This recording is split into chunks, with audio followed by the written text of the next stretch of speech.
There's a couple of people walking up and down the street. There's a band playing Dylan down on Mercer Street. In a coffee shop where the coffee tastes like sunshine.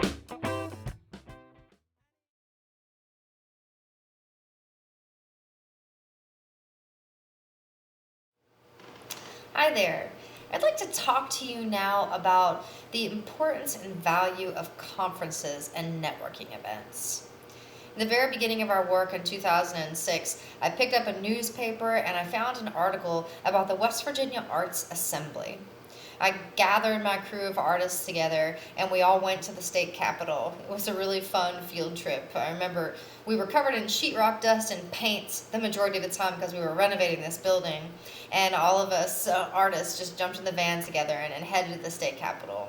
It was such an awesome experience. It was a first-time experience for us. We were in the room with all of these arts professionals and arts nonprofits, and we were completely clueless about the arts nonprofit world and the way that it all functioned. We learned so much, and the most valuable thing about that was the networking. And I have to tell you, a number of the people that we met in the room at that conference that day have been the foundation for all of our current work. The through line can be traced all the way back to the West Virginia Arts Assembly, the contacts and the building blocks of our relationships that have given us all the resources that we have today. So certain people were very warm and friendly and welcoming and took us under their wings and led us to opportunities. Media opportunities were some of the most valuable, tangible resources that we were connected with early on. Feature articles in magazines and radio shows where people would interview us and get the word out. Another thing that it led to was the invitation to participate on panel discussions.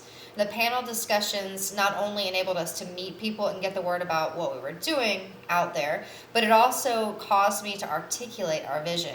It caused Robert and me both to really think about what we were doing and how we wanted to present it. Another conference that was very valuable was the Create West Virginia conference. It was like a magnet that brought together all of the innovative thinkers and those thinking outside of the box about West Virginia's future. That networking was invaluable. It caused us to meet up with the West Virginia Community Development Hub. They have been instrumental in our work. They have given us on-the-ground tangible resources, created jobs for us to help sustain ourselves, and eventually it led to a program called Blueprint Communities. Now, there are all kinds of community development programs like this in West Virginia, and I'm sure in whatever state you are operating in. In West Virginia, we now have something called Try This West Virginia. We have What's Next West Virginia. We have Create West Virginia. We have Create Your State. We have all kinds of wonderful networks of people that are in place to help you do the development work that you are seeking.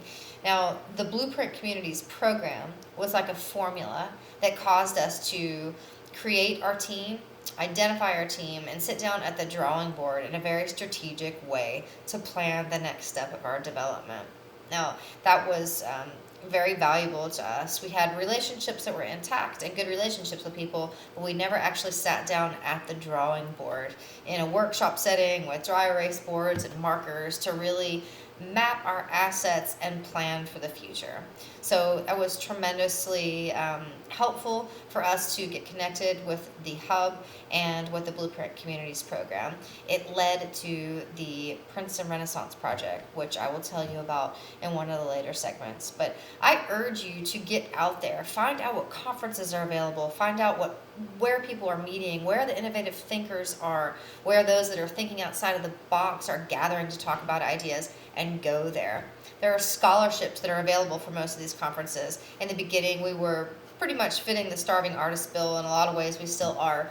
But scholarships were very helpful to us at that time. If you can manage to get an invitation on a panel discussion, a lot of times your conference fees are taken care of. So I urge you to explore opportunities to participate in conferences and networking events and see where it leads.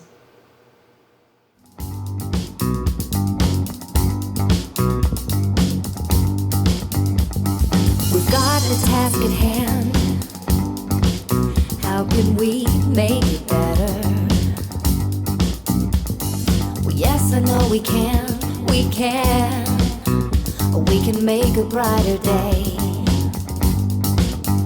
Can we look inside and find out what's not right? Recognize the box and then step outside. Or who will stand up, light up, who will rise to the challenge of this most trying time? Can